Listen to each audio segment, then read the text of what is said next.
Hello, good evening everybody. I am Sustri Sangeeta Biswal, Senior Nursing Officer, Respiratory ICU, AIMS Bhubaneswar. Today my topic is on ventilator care and nurses' role. Coming to the objectives of my session, at the end of the session, the participants will be able to acquire knowledge on mechanical ventilation and nursing management of a COVID-19 positive patient on mechanical ventilation. Now there is one question, what is invasive mechanical ventilation? Before going to this question, let us understand how many types of mechanical ventilation are there. There are two types, that is non-invasive and another is invasive. Non-invasive mode of mechanical ventilation includes your BiPAP and CPAP.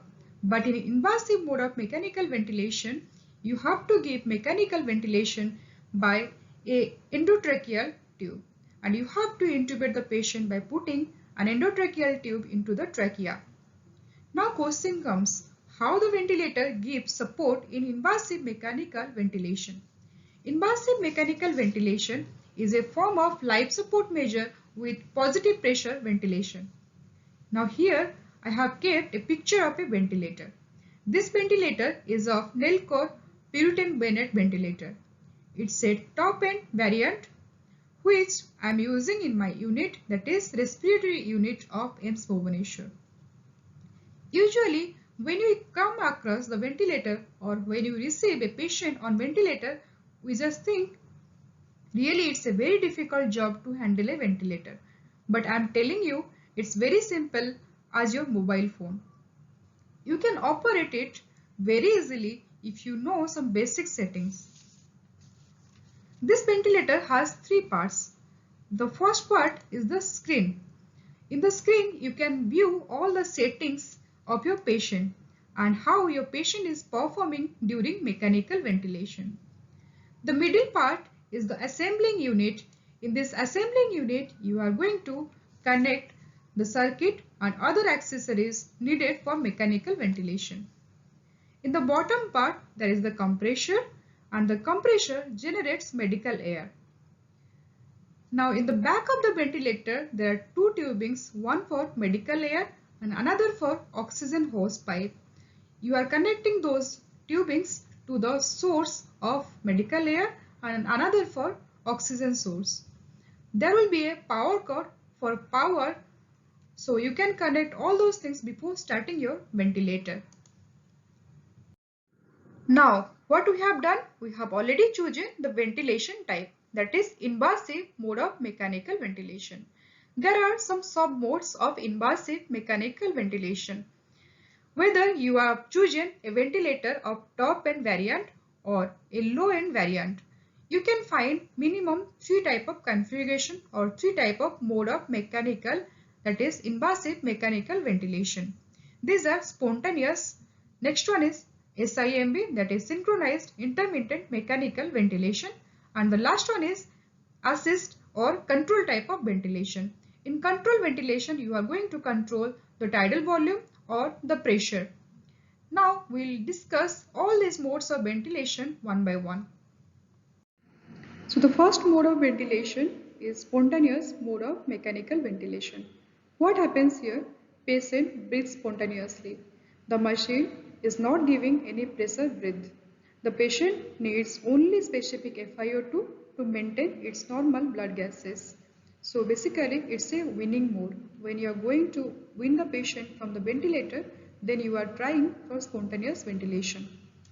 Next mode is SIMV, that is synchronized intermittent mechanical ventilation. The machine allows the patient to breathe spontaneously while providing present FiO2 and a number of ventilator breaths to ensure adequate ventilation without fatigue. During this ventilation, if patient gets tired and cannot breathe or cannot maintain all these normal parameters what we have set on the ventilator, then the machine starts supporting the patient. The third and most important mode of ventilation is assist and control type of ventilation. In this mode, the machine is programmed to deliver a set tidal volume and set respiratory rate. The client is given a full mechanical support. There is no participation in the ventilation from patient side. If your patient is critically ill, you can safely go for this type of or this mode of ventilation. There are some important points that we have to remember when we are going to initiate an invasive mechanical ventilation. First one is selection of ventilator circuit, which is checked for any leakage prior to connection. Then next one is 2 HME filter, that is heat moist exchanger or bacterial filter must be used in the circuit, and one catheter mount is also used at the appropriate place of the circuit. One sterile expiratory filter must be fitted appropriately in the assembling unit. Other safety accessories like closed suction or continuous suction set and a closed nebulizer must be attached to the circuit. Now let us see how we can initiate invasive mechanical ventilation in a ventilator. In picture number 1, there is a ventilator. So we have to switch on the ventilator. Like your mobile phone, there is a power button. You have to press the power button so that you can start your ventilator. In the picture number 2, it's showing ventilator setup is in progress. Now the ventilator will ask you whether you want to go to the previous setting or a new setting for a new patient. Now we have chosen the next option, that is new patient setting. Now we are going for a fresh setting. Once you are going for that, the ventilator will ask you what type of ventilation you want to give to your patient. I have chosen an invasive type of ventilation. Next, it will ask you what is the body weight of your patient. That value you have to give. The next, you have to choose one appropriate mode of ventilation. That may be your spontaneous, that may be your SIMB or assist or control mode of ventilation. As per the patient need, you are going to choose the mode of ventilation. Here I have chosen assist and control mode of ventilation. In control, I have controlled the tidal volume of the patient. Now you have to continue. How we can continue? In picture number 4, there is a black color round button. This is called the knob of the ventilator. This master button you can rotate in clockwise direction or anti-clockwise direction. If you are rotating in the anti-clockwise direction, you can decrease the parameter range. If you are rotating it in the clockwise direction, you can increase the parameter range. Once you have accepted it, then all the setting will be final for your patient and it will come in the ventilator screen like in picture number 5. Now your ventilator will write on the top of the screen that I am waiting for the patient to get connected. Now successfully we have applied the setting in our ventilator. So how we'll deliver the mechanical ventilation? We need a ventilator circuit and some accessories to set up a closed ventilator circuit system. So for that we need, first one is ventilator circuit. The ventilator circuit has two limbs. One is inspiratory limb, another is expiratory limb. The inspiratory limb will get connected to the inspiratory port which is available in the assembling unit of the ventilator, and the expiratory limb will get connected to the expiratory filter which is already present in the assembling unit of the ventilator. The next one is your catheter mount. The catheter mount is the connecting link between the ventilator circuit and the ET tube of patient. Next one is your bacterial filter or HME filter, that is heat and moist exchanger. We are using 2 HME filter in the circuit. Next one is your nebulizer. This is a T nebulizer or a fogger we are using in the closed circuit system. Next one is your expiratory filter. This expiratory filter is already fitted in the assembling unit of the ventilator. You are in the critical care unit. Now you are going to receive a patient who needs mechanical ventilation. You got an information that a patient is coming from the casualty, a patient is coming from the COVID unit or the isolation unit who needs the mechanical ventilation and the patient is COVID positive. So what is the recommended adjustment or recommended setting over the ventilator? An ultra-protective mechanical ventilation, that is ARDS setting, should be applied for a COVID positive patient initially. The table shows there are some parameters and there is some desirable range. First one is tidal volume. The tidal volume you have to keep at very low range, that is 4 to 6 ml per kg of body weight. For other patients, we used to prefer a tidal volume about 8 ml per kg of body weight. Next one is PEEP. PEEP we are keeping at a high range, that is 8 to 10 cm of water. For other patient, we used to start the PEEP about 5 cm of water. We are keeping a plateau pressure below 24 cm of water in the ARDS setting. For the respiratory rate setting, we are preferring a range between 16 to 18 breaths per minute, that is normal breaths we have to set. Next is FiO2. FiO2 will support the saturation of the patient. We are keeping a range between 45 to 50% in the ventilator. After 1 hour, you go for ABG. If your values are still abnormal, then you change the existing parameter over the ventilator. Now this picture shows how we are delivering mechanical ventilation in a closed circuit system. We have used a test lung instead of a patient. So the ventilator circuit has two limbs. One is inspiratory limb, another is expiratory limb. The inspiratory limb is getting connected to the inspiratory port of the assembling unit of the ventilator. Similarly, the expiratory limb is getting connected to the expiratory filter, and in between them there is a HME filter. Next to the ventilator circuit, we are attaching the second HME.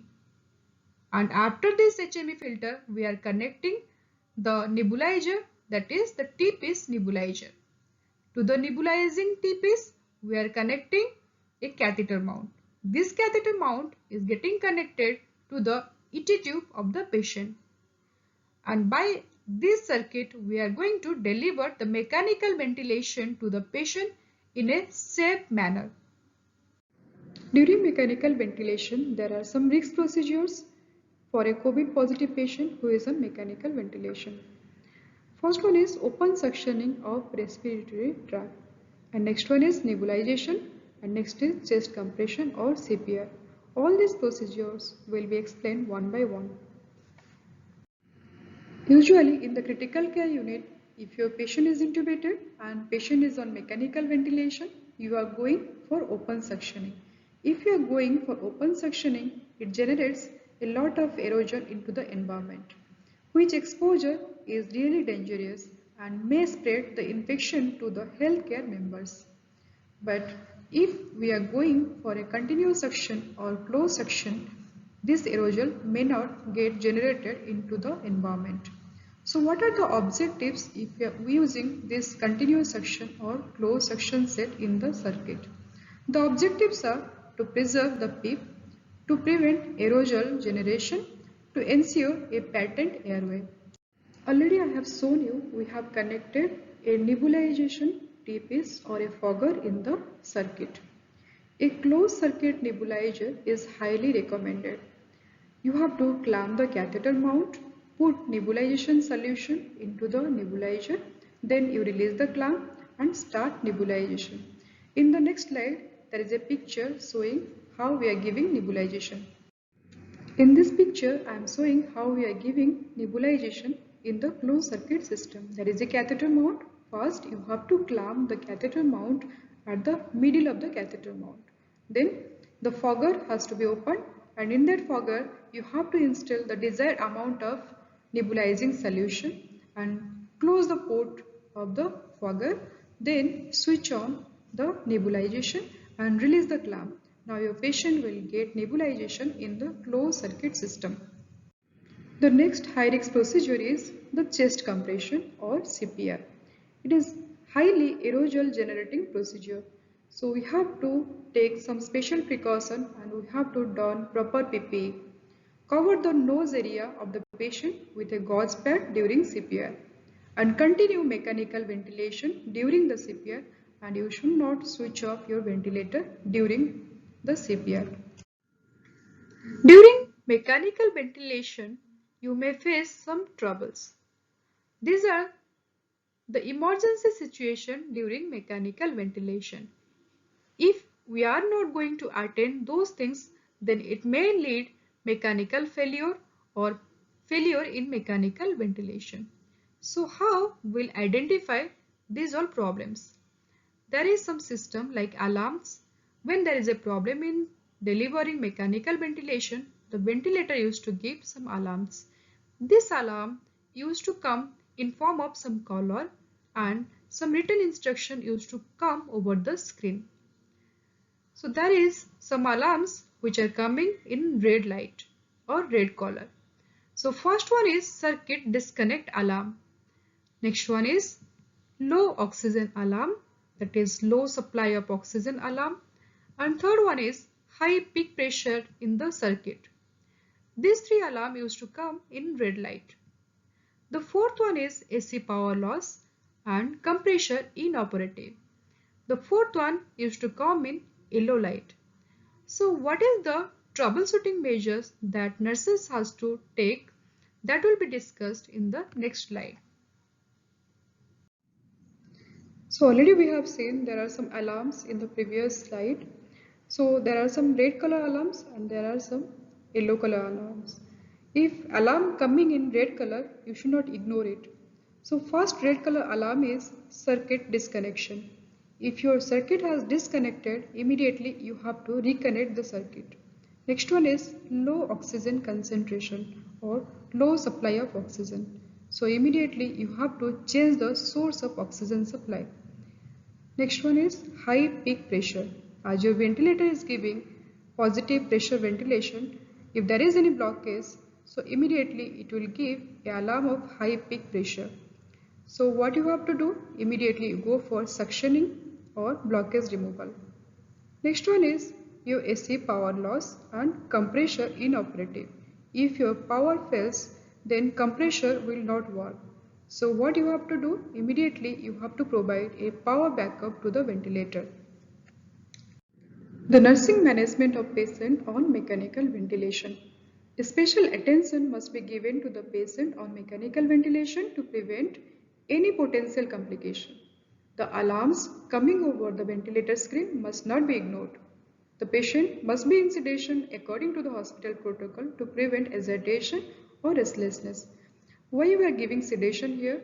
If your patient will be restless, he may pull out the ET tube or ventilator circuit, which may disturb the mechanical ventilation process. Two HME filter must be fitted in the circuit, one in between the ventilator circuit and the catheter mount, and another one between expiratory filter and the expiratory limb of the ventilator circuit. Change catheter mount and HME filter in 5 to 7 days interval or if they are visibly soiled. As per the infection control protocol, we used to change HME filter and catheter mount in every 3 days interval. But here in case of COVID patient, we have to limit the aerosol exposure to the health workers. So we have to change the catheter mount and HME filter after day 5. This is all about my topic, that is ventilator care and nurses role. If you have any doubt or any question related to my topic, you can chat me on the chat box and I will get back to you. Thank you.